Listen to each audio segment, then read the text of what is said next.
morning. Good morning. Yeah, I'm coming over here to get this, which is a complete waste of time. So I sort of had a talk prepared for y'all this morning.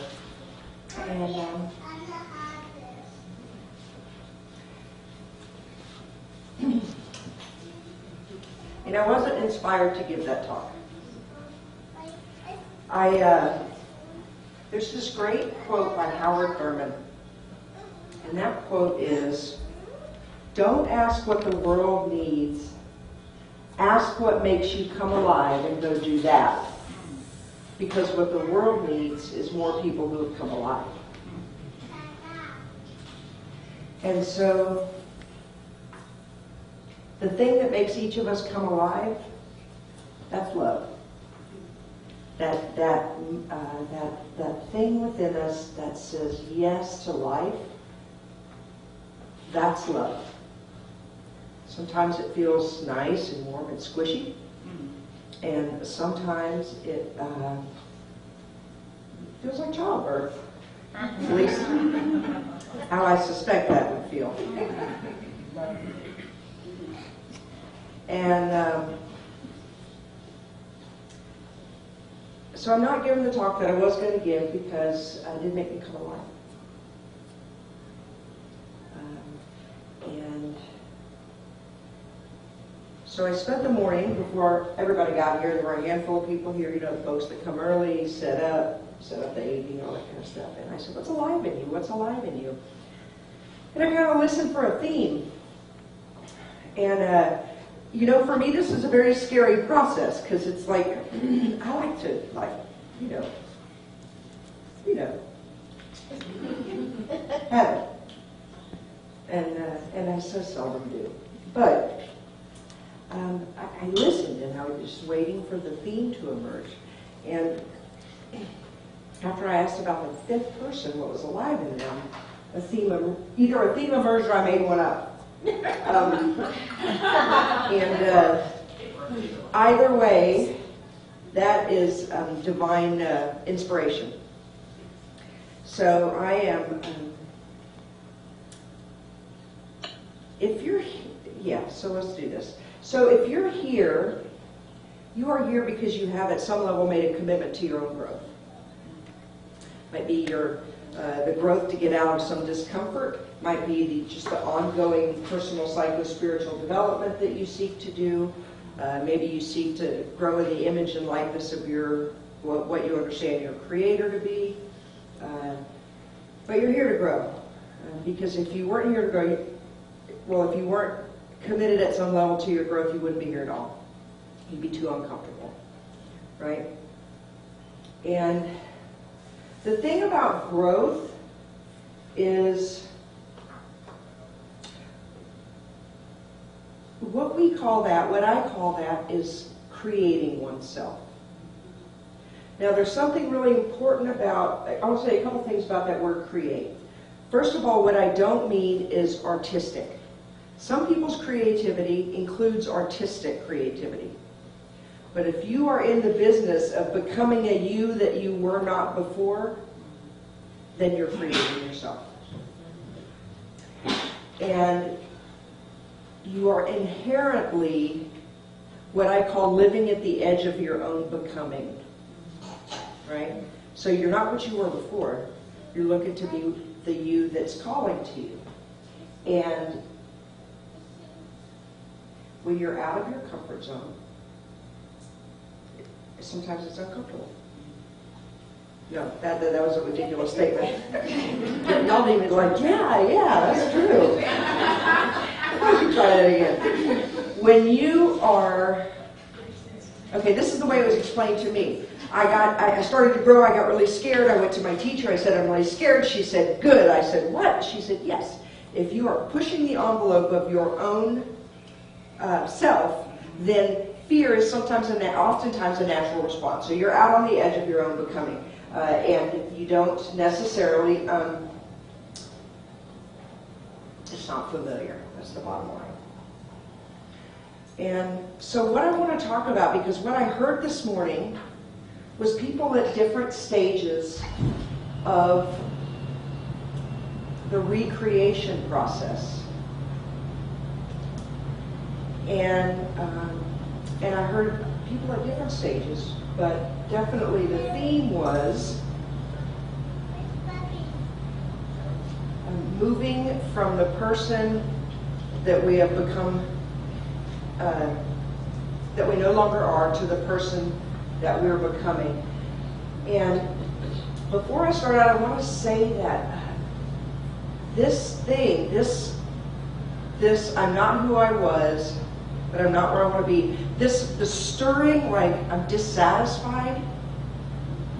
Can everybody relate to that? Like, you know, just like something's not right. I want to tell you that something is exactly right. That stirring, I want you to, like, just erase it from your mind that something is wrong.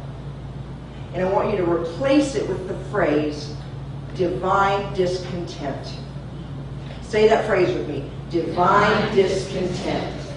Great. The way that we're going to talk about this moving process is beautiful Michael, who has a beautiful resident reading voice, is she's going to read some poetry, and I am going to talk a little bit.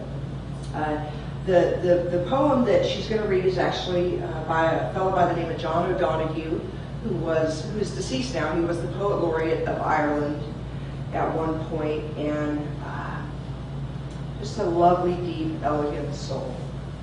So and the poem is called, it's actually a blessing, and it's called For New Beginnings.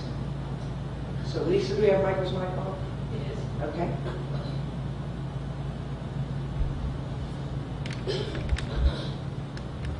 In out-of-the-way places of the heart, where your thoughts never think to wander, this beginning has been quietly forming, waiting until you were ready to emerge.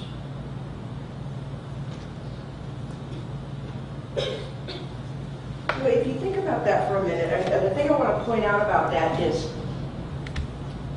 he talks about that where your thoughts haven't gone yet. See, this you that you're becoming, your conscious mind isn't in touch with it at one point. Your spiritual self, your soul, is awake to it. But your thoughts don't go there yet. And I want to promise you that larger self, that larger view of who you are and what is in store for you, we say a new thought that it already exists in the mind of God. And that's a beautiful phrase. Because for me, the comfort that it gives me is not that there's some divine plan, but that there's a blueprint for my unfolding that always means something greater than my current self. Whenever you're ready.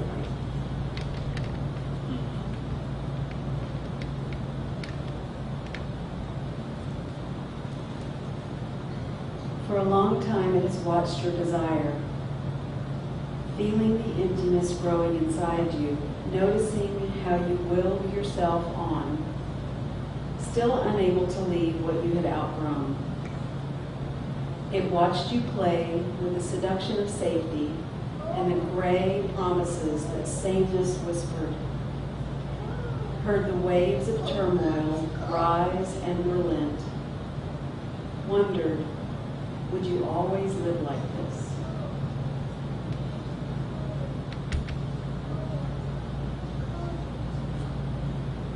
So that stirring begins to happen, and that's the point at which we feel that divine discontent.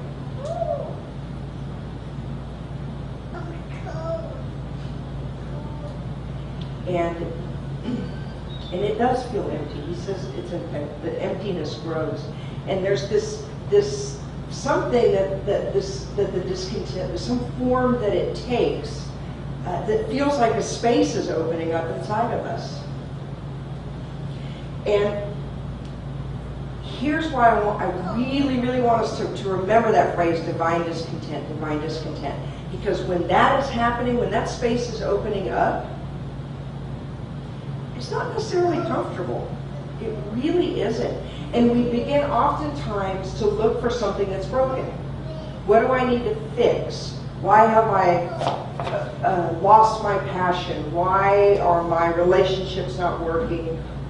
We begin to ask ourselves questions about why the way that things are isn't enough. And we begin to maybe entertain the idea that something could be different. But as soon as we entertain that idea, there's another part of the self that says, but wait a minute. And that's the grave seduction of safety. That's the part that says, oh, I don't know if I'm ready for this change anymore. And I think what often happens at this point is we have that growing awareness that something is happening, and then there is this, I don't know, it was pretty well captured. Remember, like, I don't know, in old TV shows or old movies or whatever, and the little devil and the little angel would pop up on somebody's shoulders, right? And then, like, this guy's got something to say, and this guy's got something to say, and then, like, the person in the middle's like, right? Because it can feel crazy making. These voices are very, very strong. See, the pull of security is wired into us, and yet the pull of becoming is part of our divine inheritance. And it's a loud conversation sometimes. Let me see if there's anything else I want to say about that.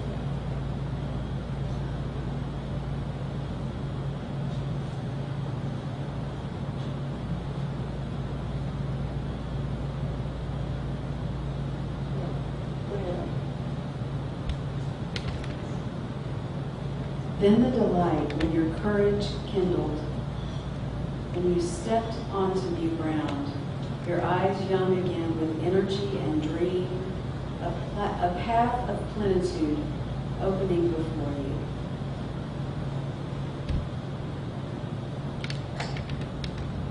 So I call that the description of the aha moment.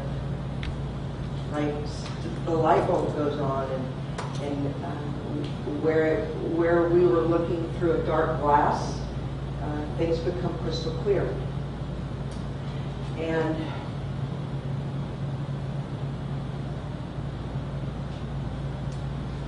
this is what I've learned from my own life about that.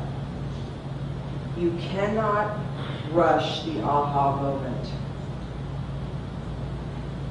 You can't make it happen. You can only make it welcome. You can't make it happen. You can only make it welcome. So how do you make it welcome?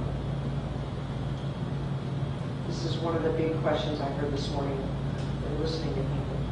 So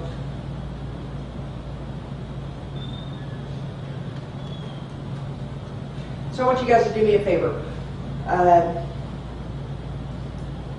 Pick a phrase that your brain runs frequently, like, it's too hot outside, or I don't know if I have enough money for the mortgage, or just any kind of mind chatter that your brain routinely makes. I want you to just start speaking it into the room. Just, I'm afraid, whatever it is, just chatter it. Keep talking. Keep talking. Keep talking. I need everybody to talk their trash. It's important. Keep talking. Keep talking. Now talk louder. Talk louder. Okay, stop. See, the problem is that aha moment, that voice of spirit that awakens us to who and what we are and what's ours to do, that moment of like illumination, let's call it. You cannot hear that voice while you're chattering to yourself in your head. And chatter usually takes the form of, I've got to figure this out. I've got to figure out what this is. Or, why isn't this thing happening fast enough? Or, I'm starting to do this, but I'm going to compare it to the way I used to do it, or the way I see that I think other people do it. And you see, there's all this noise.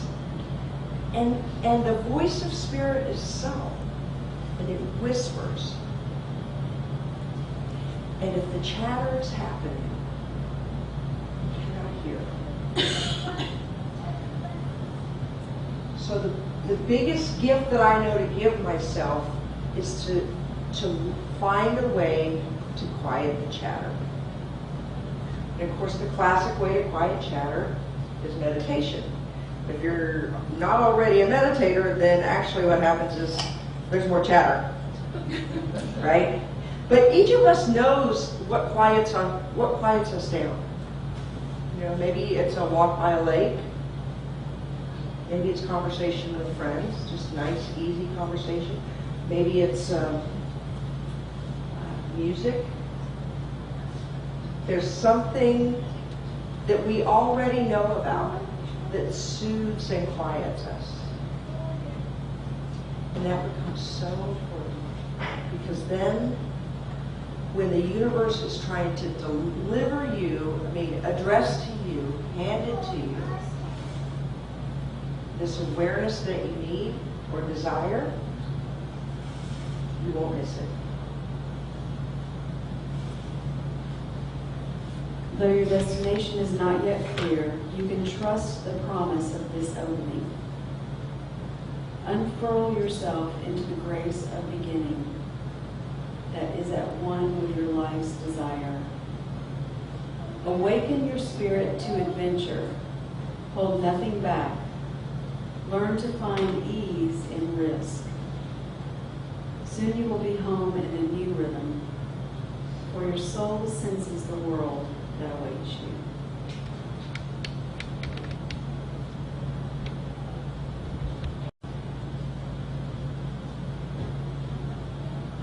There is that which is inside you it's got this. It's got this. And it's not you. If you want to use the phrase of the master teacher, you say, it's not I but the Father within that doeth the work. Whatever it is, it's not the you that you commonly associate with. It's your higher self, it's your intuitive self, it's your divine self, it's your,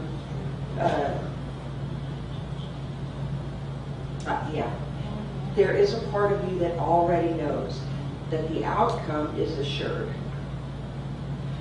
What the you that you know about has to do is, what did he say? Unfurl yourself. Just once you have the moment, you throw yourself into the game. And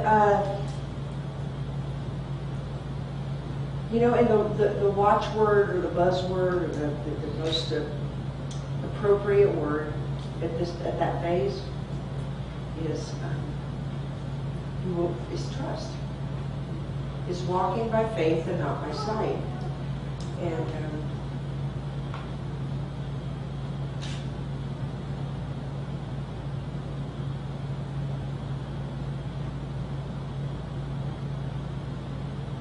And that's what it means to partner with God. That's what it means to partner with this divine good that is seeking to express itself in the world.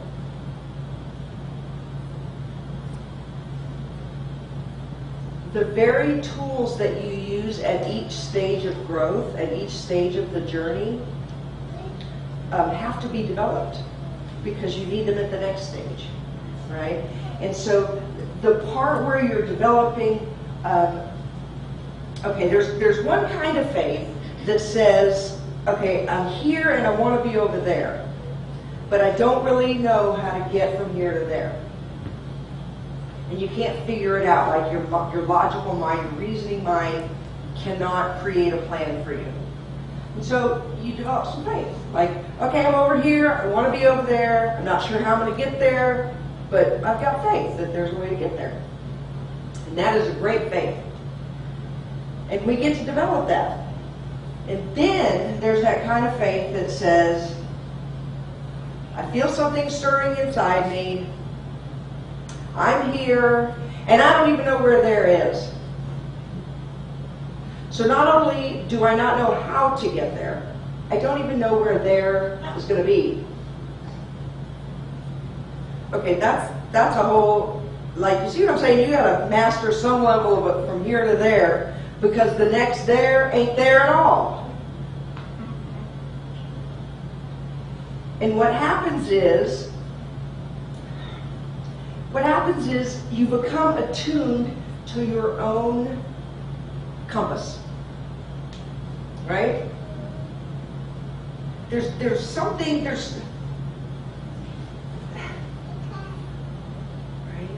You have to unfurl yourself into the process.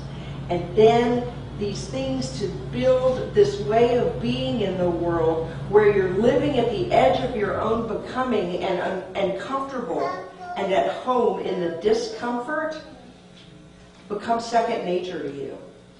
And they no longer are signs that something is wrong. They become signs that something is right. And I got one more thing to say about that. And then I'm going to ask Michael to read the poem in its entirety. My favorite philosopher, I've probably said this before, my favorite philosopher is this guy by the name of Ken Wilber. And I heard him say this phrase when I was listening to an interview with him once. And the phrase that he used was, he's talking about, being on your spiritual journey, being on the path, and coming to those places that are uncomfortable. Whether it's you find some area that needs some healing work done, or you're in your, to use a Christian term, your faith walk, and you're, learning to follow your compass. He said this phrase, he said, yeah, those periods, well, they hurt more, but they bother you less. They hurt more, but they bother you less. And when you can say that something bothers you less, even though you find it more uncomfortable, then you know that you're getting comfortable at the edge of your own becoming. And of course, it's not going to be familiar and easy and comfortable. But it doesn't have to be hard or wrong. It's just, oh, look at me. I'm uncomfortable. Or, let me give you one more way to think about that. Reverend Kathy Young, who's an at-large assistant minister with us, she says, when you feel like everything has kind of turned to doo-doo, just remember there's got to be a pony in there somewhere. Got to be a what? A pony. Mm-hmm. So if you have a big pile of doo-doo, start looking for the pony. Right? That's another way of saying the same thing. This chaos, this discomfort, whatever it is, this comparison, this whatever it feels like to be brushing up or having that my old self and my new self, and that discomfort between the two, and the back and forth and the tension involved. It means that something new is coming, and it's a gift. It's a gift. But be with the process. Be with the process. And that's really what this poem, this blessing, is about. So Brad, I'm going to ask you to come up. And would you play under Michael while she reads these?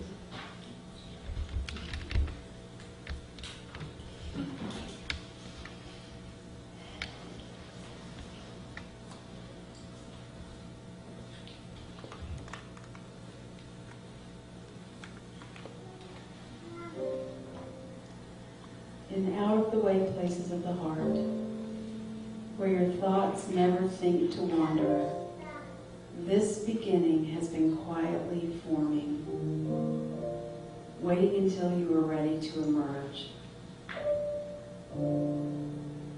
For a long time it has watched your desire, feeling the emptiness growing inside you, noticing how you willed yourself on, still unable to leave what you had outgrown.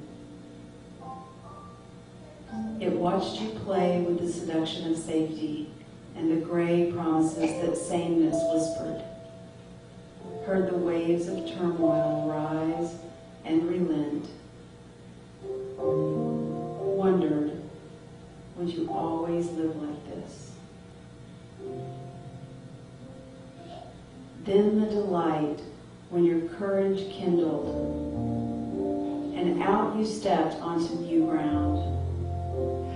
Your eyes young again with energy and dream, a path of plenitude opening before you. Though your destination is not yet clear, you can trust the promise of this opening. Unfurl yourself into the grace of beginning that is at one with your life's desire. Awaken your spirit to adventure. Hold nothing back. Learn to find ease in risk. Soon, you will be home in a new rhythm, for your soul senses the world that awaits you. So instead of